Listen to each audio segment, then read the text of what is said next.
사랑하는 시흥동산교회 성도 여러분, 고난주간 그리고 부활절 기간 동안 하나님께서 깨닫게 하신 은혜와 기쁨이 얼마나 충만하고 감격적이었는지, 또 우리 교회의 성찬식도 얼마나 귀하고 행복한 경험이었는지, 그 모든 것을 허락하신 하나님께 찬양과 감사를 올립니다. 이제 사망 권세 이기고 부활하신 예수님을 마음에 깊이 기억하고 부활의 소망을 가득 품으며 안식 후 첫날을 맞으시길 바랍니다. 오늘 2021년 4월 5일 월요일 시동을 위한 메시지 지금 시작합니다. 오늘 우리에게 주시는 하나님의 말씀은 누가복음 24장 13절에서 35절의 말씀입니다. 누가복음 24장 13절에서 35절의 말씀. 부활 후에 예수님은 막달라 마리아에게 가장 먼저 보이셨습니다. 막달라 마리아에 대한 기록은 누가복음에는 기록되어 있지 않지만 마가복음에서 그 사건을 다루고 있죠. 그 다음으로 만난 사람이 오늘 등장하는 두 사람입니다. 오늘 본문 첫머리는 그날에 라는 말로 시작을 하고 있는데요. 그날은 언제일까요? 예수님이 금요일에 숨을 거두셨고 토요일에 무덤에 계셨다가 일요일 아침에 부활하셨죠. 일요일에 있었던 이야기입니다. 제자 두 사람이 엠마오라는 시골 마을로 가고 있었습니다.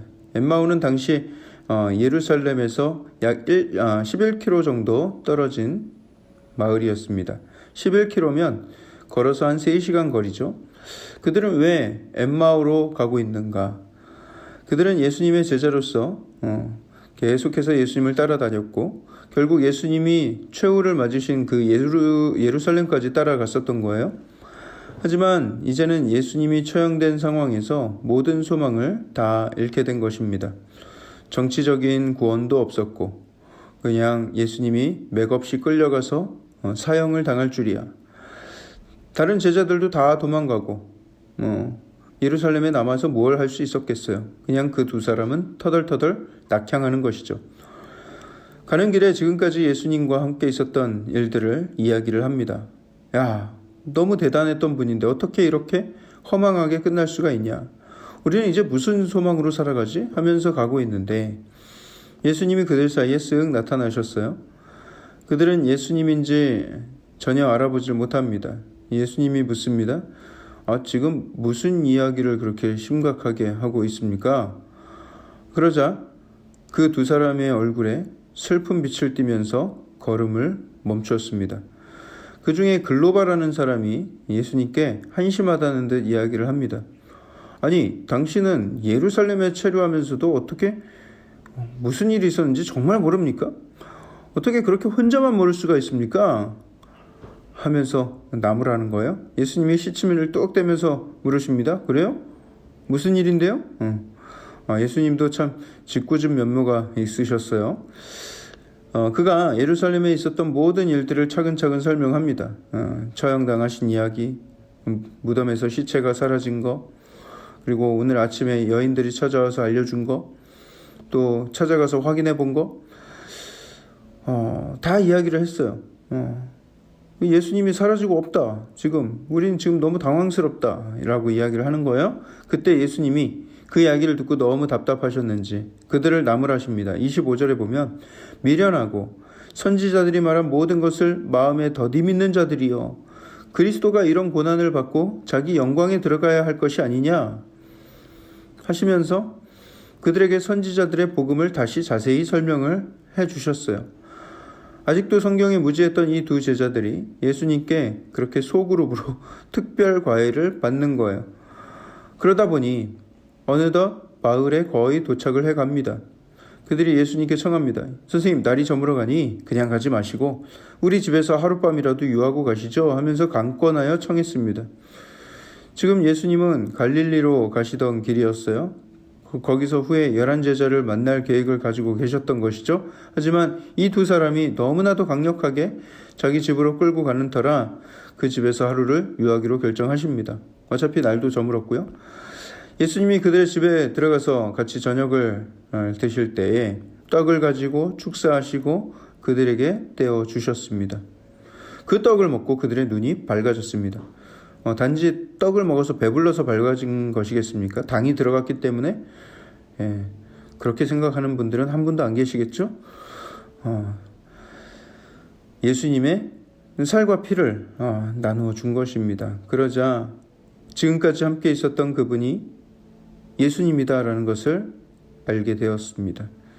그렇지만 예수님은 그들의 눈앞에서 다시 사라지셨어요.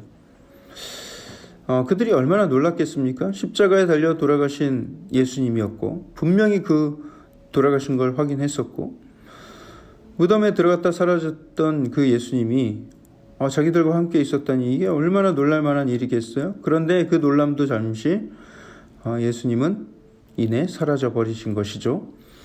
예수님이 사라지신 후에 그들이 이런 대화를 나눕니다. 야, 아까 주님이 성경을 풀어서 설명해 주실 때 마음에 막 불에 타는 것 같은 느낌을 받지 않았냐? 오, 맞아. 그래, 나만 그랬는 줄 알았는데 너도 그랬어? 그렇게 그 두 사람은 주체할 수 없는 흥분을 가지고 다시 예루살렘으로 돌아갑니다. 그 편도 3시간 거리를 얼마나 빨리 뛰어갔겠습니까? 그리고는 그 예루살렘에 있던 11명의 제자들과 또 다른 제자들을 찾아가서 자신들이 보고 경험한 이야기를 전합니다. 제자들은 굉장히 혼란스러워하면서도 끝내 그 두 사람의 말을 믿지 않았습니다. 도대체 이 제자들은 안 믿기로 작정을 한 것인가? 막달라 마리아가 전할 때도 안 믿더니 이제 이 두 사람이 증언하는 것도 믿지 않는 거예요. 원래 유대 율법에도 3사람이 증언을 하면 효력이 있는 것으로 간주가 되는데 그마저도 안 믿는 이 마음의 완악함을 보십시오. 이것이 인간의 아집이고 마음의 완악함입니다. 엠마오의 두 제자는 예수님을 어떻게 믿게 되었는지 한번 되짚어 볼까요? 예수님이 그 엠마오로 가는 두 제자들에게 열심히 성경 말씀을 설명해 주셨어요. 그래서 어떤 변화가 생겼습니까? 그 마음이 뜨거워졌죠. 네. 그러면 그 마음 뜨거워진 게 믿음인가요? 아닙니다. 믿음은 언제 비로소 생겼습니까? 그들의 눈이 떠지고 예수님을 만났을 때 생겼어요. 복음이 이성적으로 이해가 된다고 해서 믿음이 생겼던 게 아니라 예수님과의 인격적인 만남이 이루어진 다음에 믿음이 생긴 거예요. 그 11명의 제자들도 마찬가지였습니다. 엠마오 그 두 제자가 얼마나 침을 튀겨가며 살아계신 예수님을 증거했겠어요? 하지만 믿지 않았죠. 뭐야? 쟤네들 왜 헛소리하는 거야? 생각했겠죠. 하지만 예수님이 직접 찾아와서 그들을 만나주시고 심지어 끝까지 의심하던 도마에게는 옆구리에 손을 넣어보라까지 하셨어요. 그런 인격적인 만남이 이루어졌을 때 비로소 믿음이 생겼던 것입니다. 복음을 전해드릴 수 있는 기회가 생긴 것, 그리고 예수님이 나를 찾아와 만나주시는 것, 그것이 진정 놀라운 은혜이죠. 그런 생각을 해봤어요? 왜 예수님은 3시간이나 떨어진 그 시골 마을까지 따라가서 그 두 사람을 만나시고 그 둘로 하여금 그 부활 소식을 전하게 만드셨을까? 그냥 차라리 많은 사람들을 한자리에 모이게 해놓고 그 앞에 나타나서 복음을 선포하셨다면 훨씬 더 빠르고 극적인 효과를 주지 않았을까? 하지만 그런 깨달음을 주세요. 구원은 하나님의 선물입니다. 그 선물은 아무나 가져가도록 허공에 마구 뿌려대는 선물이 아니라 선택한 백성들에게 직접 찾아가서 전달해 주시는 예수님의 따뜻한 선물인 거예요. 복음이야 누구나 다 전해 들을 수 있죠. 복음은 역사이니까 역사야 뭐 아무나 다 알 수도 있죠.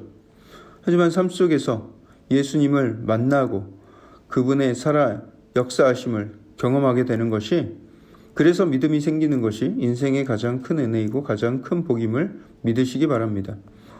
오늘 이 두 제자 중 한 사람의 이름이 글로바라고 언급되어 있지 않습니까? 우리는 엠마오의 두 제자라고만 흔히들 알고 있는데 그중 한 사람의 이름이 유독 이렇게 언급이 되고 있는 거예요.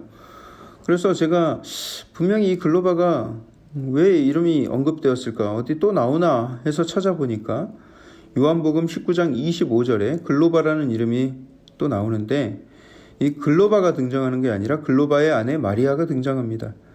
글로바의 아내는 예수님이 십자가에 못 박혀 있는 상황 가운데 그 십자가 곁에 서 있습니다. 다시 말해서 이 두 부부는 끝까지 예수님을 사랑하고 십자가에 못 박혀 돌아가시는 그 순간까지도 예수님 곁을 지키던 사람들이었던 거예요.